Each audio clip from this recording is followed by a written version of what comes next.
Dans les précédentes vidéos, on a vu comment charger une carte, mettre une carte à la bonne échelle avec les différents types de murs et de portes positionnés sur cette carte, comment est-ce qu'on pouvait ajouter des éclairages et comment est-ce qu'on pouvait également ajouter des marqueurs sur les pages afin de décrire chaque lieu de la carte. Donc il ne nous manque plus qu'une chose avant de pouvoir finalement jouer ce module avec nos joueurs, c'est d'ajouter les créatures, les PNJ, que les joueurs rencontreront dans cette aventure et donc sur cette carte. Donc je vais essayer de vous montrer, peut-être pas l'ensemble de l'étendue des possibilités de Encounter Plus, mais en tout cas un certain nombre, plusieurs façons de faire pour positionner sur vos cartes les monstres.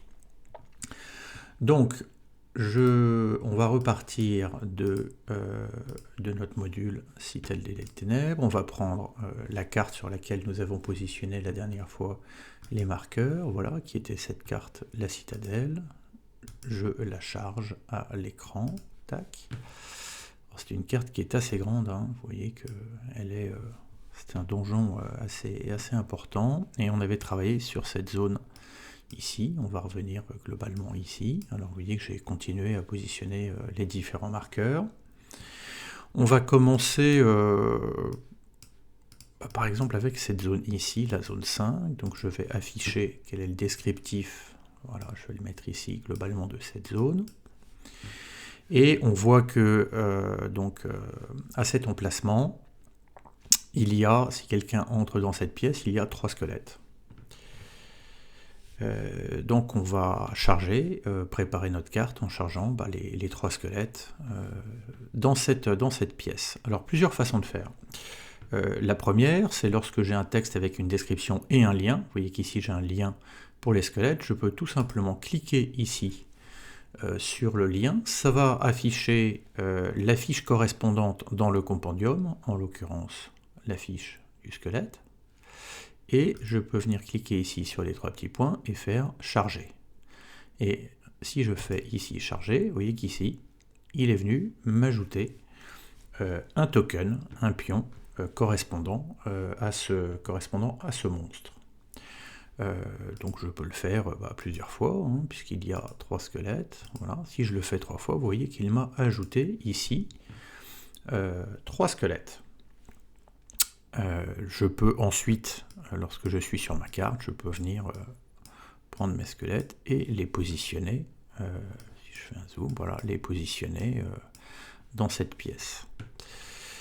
Deuxième façon de faire, je peux aussi venir ici en haut à droite sur ma fenêtre globalement de recherche. Ça m'ouvre l'ensemble de mon compendium et on a une recherche, un champ de recherche en haut. Alors si on tape ici dans le champ de recherche, il va rechercher dans l'ensemble quelque part du contenu du compendium, des entrées, ou on peut également venir dans la partie concernant les monstres et taper de la même façon, taper ici ce que l'on recherche. Donc si je tape voilà, squelette par exemple, alors d'ailleurs on voit que il me propose ici avec des monstres, mais comme j'ai tapé SQE, il m'affiche aussi là des flasques et donc des items, mais enfin ça vous montre comment marche la champ de recherche.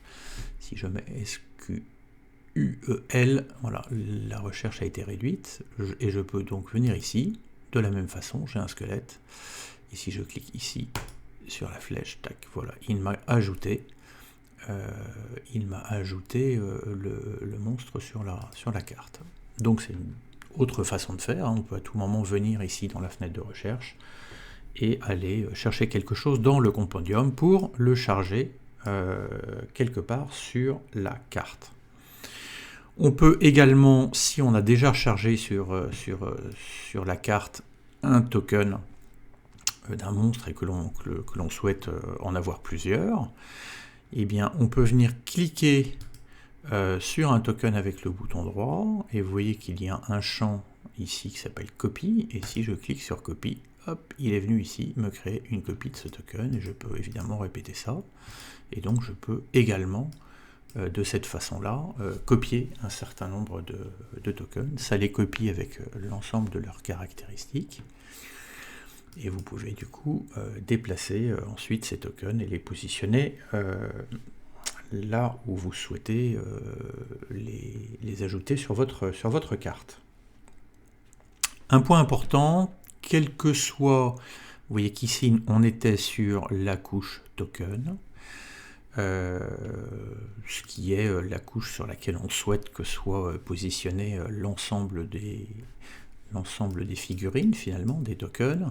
Néanmoins, si par mégarde, ou je ne sais pas, si on avait été sur une autre couche, par exemple sur la couche layer, de la même façon, si j'ajoute un token, il me le charge, si il l'a mis ici, voilà, derrière, il est de toute façon chargé sur, non pas sur la couche layer, ou si on avait été sur notre couche, tous les tokens que l'on va charger sont systématiquement ajoutés à entre guillemets, la bonne couche, qui est la couche token.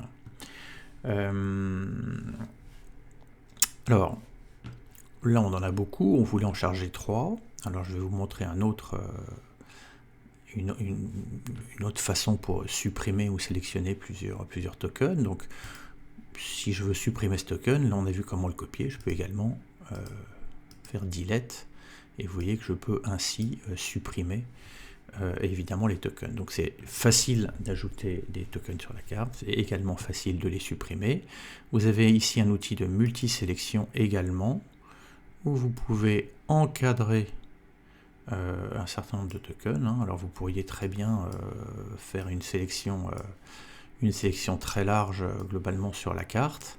Ça ne sélectionne que les tokens, ça ne va pas sélectionner les autres éléments qui sont positionnés, les marqueurs ou les portes, donc c'est assez pratique. Et ça vous permet de faire sur les tokens que vous savez sélectionner, un certain nombre de commandes, vous pouvez les cacher ou les montrer et puis les supprimer. Voilà, donc là j'en avais 2 de sélectionnés que j'ai supprimés. Un point que je n'avais pas évoqué dans les vidéos précédentes, lorsque vous ajoutez quelque chose sur une carte ou vous le supprimez, c'est automatiquement sauvegardé. Donc si par exemple vous voyez qu'ici j'ai une petite barre de statut qui m'affiche que je suis sur la carte Citadelle. Si j'avais plusieurs cartes chargées en parallèle, je peux en avoir plusieurs, j'aurais ici plusieurs barres m'indiquant les différentes cartes. Ici j'ai un petit X, et vous voyez que si je ferme, on vient d'ajouter 3 tokens. Si je ferme cette carte, et que je reviens dans ma bibliothèque, je repars sur mon module, la Citadelle des Ténèbres, et je vais réouvrir la carte, la Citadelle, voilà, je la charge. Vous voyez qu'automatiquement, en fait, la carte se réouvre avec le même niveau de zoom que lorsque nous l'avions quitté, et automatiquement les tokens sont positionnés sur la carte. Alors c'est important, ça veut dire que lorsque vous sauvegardez une carte, tout ce qui a été positionné sur cette carte, tous les tokens sont sauvegardés également, enregistrés avec cette carte à la position où vous les avez placés.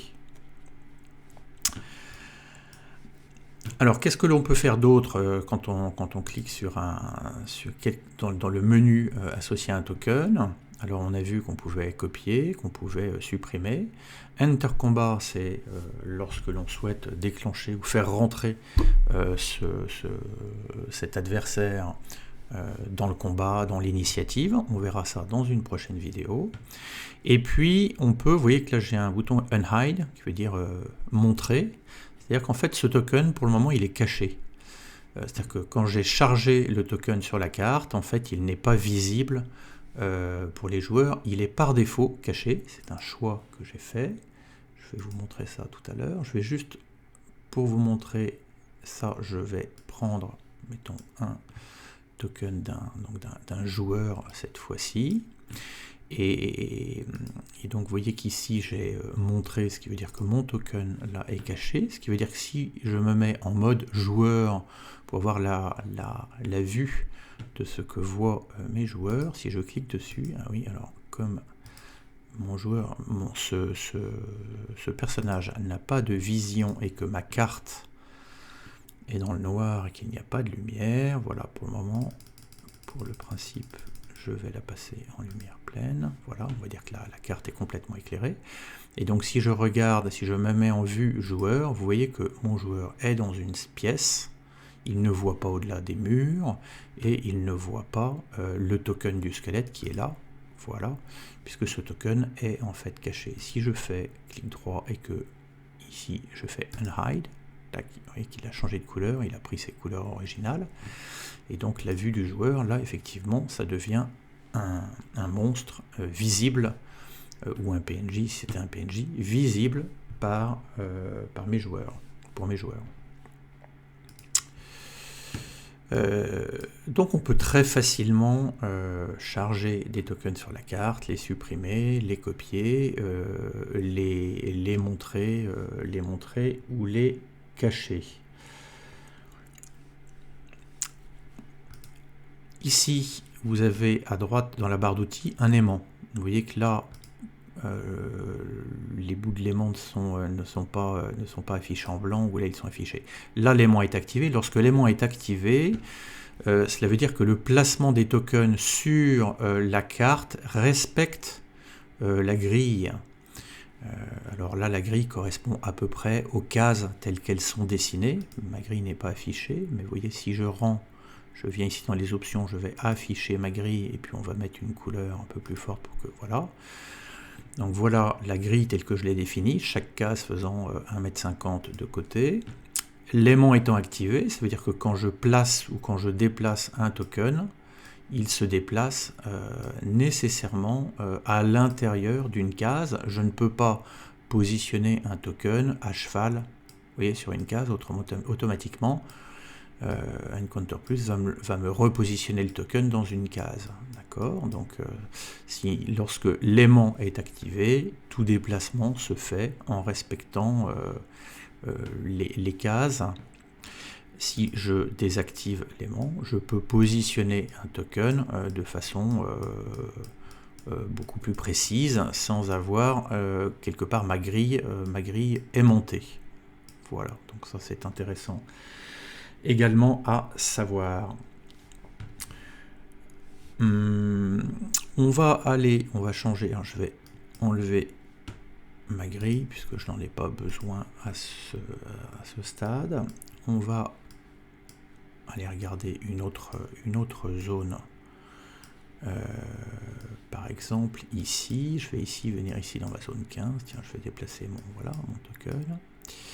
Alors qu'est-ce que c'est par exemple cette zone 15? Si j'affiche en fait le descriptif, alors vous voyez que dans cette zone, en gros j'ai une seule chose, c'est un kobold qui s'appelle Meepo, voilà. Alors je peux ici cliquer sur le kobold, je le charge et donc je vais pouvoir préparer ma carte en mettant Meepo sur la zone. Je veux dire que par défaut d'ailleurs, vous voyez que là il est caché, en fait il serait visible, c'est-à-dire que dès que les joueurs rentreraient dans cette pièce, finalement ils pourraient voir ce kobold. Et si je souhaite, si c'était une carte où j'avais par exemple plusieurs kobolds, et que je souhaite identifier qui est Meepo, parce qu'il peut y avoir des interactions particulières avec Meepo, ce qui ne serait pas le cas des autres. Vous voyez que si je clique sur les tokens, pour le moment c'est 3 kobolds, je ne sais pas véritablement qui est Meepo. Je peux venir sur un token, faire un clic droit, éditer, et lorsque j'édite un token, je ne vais pas passer dans... je ne vais pas vous expliquer pour le moment l'ensemble des champs, mais vous voyez que je peux venir, par exemple, évidemment, changer ici le nom du token et l'appeler Meepo. Et donc, vous voyez qu'ici, je peux très facilement changer le nom de mon token. De la même façon, hein, comme je vous le disais, si je ferme ici quelque part ma carte, et que je viens simplement la réouvrir, tac, voilà, je la charge, et vous voyez que ça a été sauvegardé, et tout changement qui est opéré sur la carte est sauvegardé. Donc on peut complètement préparer nos cartes globalement à l'avance avec l'ensemble des rencontres et positionner ces rencontres sur la carte en personnalisant un certain nombre d'éléments qui correspondent au descriptif et à ce que les joueurs sont à même de rencontrer sur cette carte. Voilà. Alors oui, je peux également faire une rotation sur un token. Donc il suffit de sélectionner le token, d'appuyer sur la touche Shift et avec ma souris, en faisant bouger la molette de la souris, vous voyez que je peux choisir éventuellement appliquer une rotation très facilement sur le token. Alors, je peux le faire ça avec la souris, ou je peux faire également, une fois que j'ai sélectionné mon token, Shift plus, là je fais les touches flèche, Shift flèche haut, Shift flèche bas par exemple, voilà, qui me permet d'avoir une rotation de mon token. Donc on peut également très facilement appliquer une rotation sur un token. Si je clique sur Edit, je vois ici que j'ai aussi un angle, d'ailleurs c'est bizarre, un angle en degrés, je vais mettre 0, mais on peut aussi l'appliquer comme ça globalement, manuellement, ce qui n'est pas très pratique, mais enfin c'est possible. On peut également changer la taille d'un token. Donc par défaut, la taille qui est donnée au token est liée à la taille du monstre. Là en l'occurrence un kobold sont de taille petite, et donc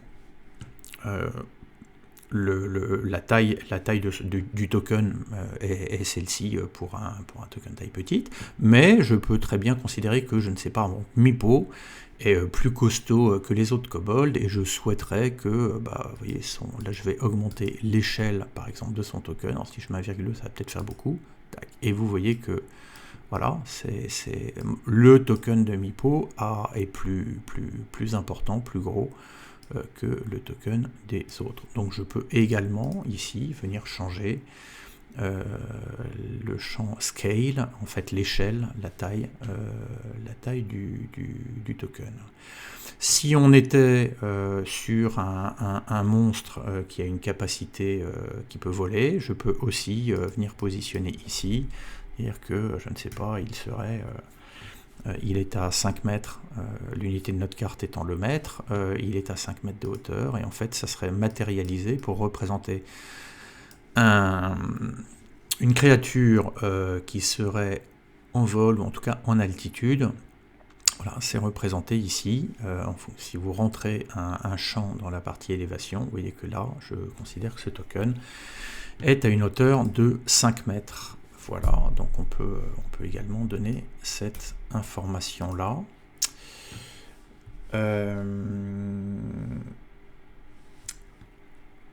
Qu'est-ce qu'on peut... Alors si on peut regarder également autre chose. Tiens, je vais supprimer ces deux-là, puisque finalement, dans les faits, ils n'y sont pas. Et puis ce token,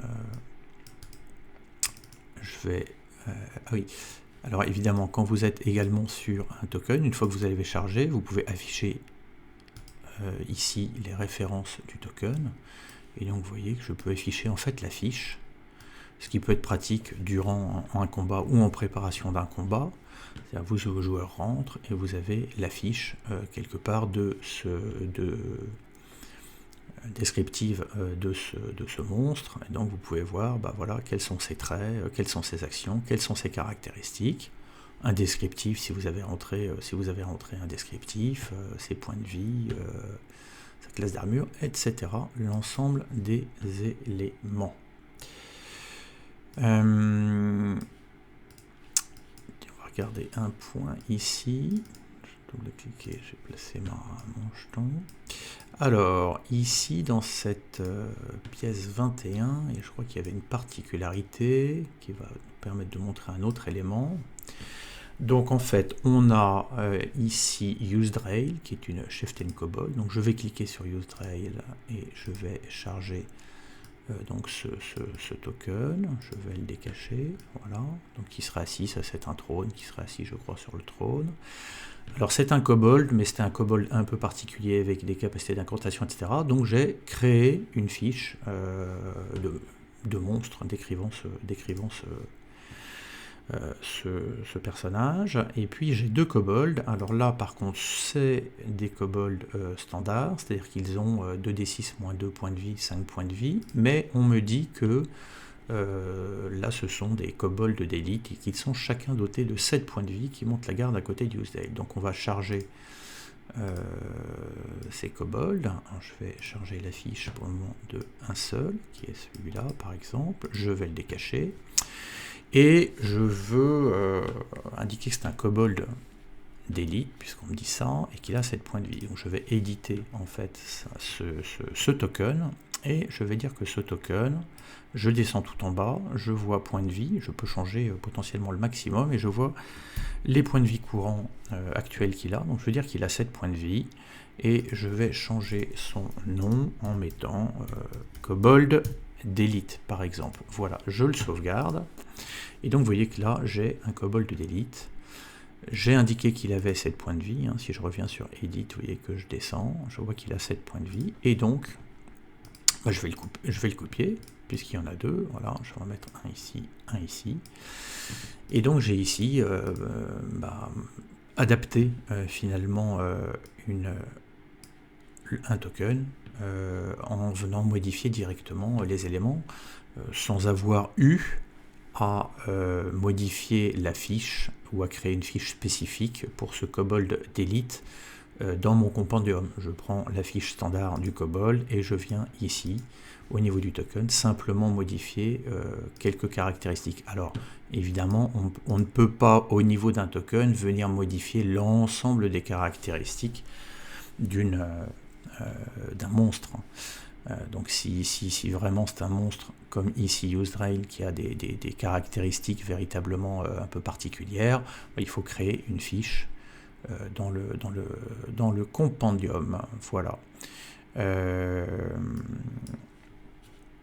Je pense qu'on a fait à peu près le tour de comment est-ce que quelque part on va venir peupler la carte avec l'ensemble des rencontres. Et donc vous voyez que si vous avez préalablement renseigné finalement l'ensemble de vos descriptifs, c'est assez simple de pouvoir ensuite venir positionner l'ensemble des rencontres sur la carte. Alors je ne sais pas si je prends le 16 par exemple, porte piégée, est-ce que j'ai des kobolds, je suis pas sûr. Voilà, j'ai 3 kobolds ici aussi, je peux très bien de la même façon, je viens charger mes kobolds, je vais les afficher en visible, et puis j'en ai 3, je le copie 2 fois, voilà. Et donc j'ai créé mes rencontres dans cette pièce, je fais la même chose sur chacune des pièces. Je ne vous ai pas montré une chose, donc je vous ai dit que par défaut en fait l'ensemble des tokens que je chargeais, je souhaitais qu'ils soient chargés de façon cachée. Alors pourquoi est-ce que je fais ça? Je fais ça parce que si à un moment donné je me retrouve par exemple ici en combat et que je veux ajouter soit une rencontre aléatoire ou etc., je peux très bien, alors je vais me mettre pour que vous voyez les choses clairement, je me mets en vision du joueur, donc voilà, admettons qu'il soit là, qu'il y ait un combat, et je vais préparer le fait qu'il puisse y avoir par exemple, je ne sais pas, un troll qui arrive. Je vais charger le troll, vous voyez que là j'ai game update un troll, mon troll a été chargé. Pour autant, comme là je suis en vision du joueur, le troll n'est pas visible, d'accord? Donc le joueur ne verra pas le fait que j'ai préparé ma carte en chargeant un troll. Si j'enlève et que je repasse en vision MJ, vous voyez qu'ici, voilà, j'ai un jeton de troll qui est apparu. Voilà, donc je peux le positionner évidemment où je veux, et ça pourrait être ici par exemple, et le cas échéant, à un moment donné, je le rends visible et je peux très bien en mode joueur, vous voyez, dire voilà, il y a un troll qui arrive par le passage sud. Et donc, pour faire cela, je vais vous montrer où est-ce que l'on active cette option. Donc vous avez en haut à gauche un menu avec un certain nombre de settings, de réglages possibles, et il y a des réglages qui sont liés au combat. Et parmi ces réglages, on y reviendra également dans une autre vidéo, vous voyez qu'il y a ici Hidden by Default, ça veut dire que par défaut, là je l'ai activé, par défaut, lorsque l'on charge un token sur la carte, par défaut, il est caché. Si je désactive en fait ici cette option, ça voudra dire que par défaut, quand je charge un token sur la carte, il sera visible. Voilà, donc écoutez, je pense que nous sommes, après ces différentes vidéos, on a un module qui est prêt, avec des cartes sur lesquelles on a positionné l'ensemble des éléments, l'ensemble des rencontres possibles. Et donc dans la prochaine vidéo, je vous montrerai comment est-ce que l'on gère finalement les combats.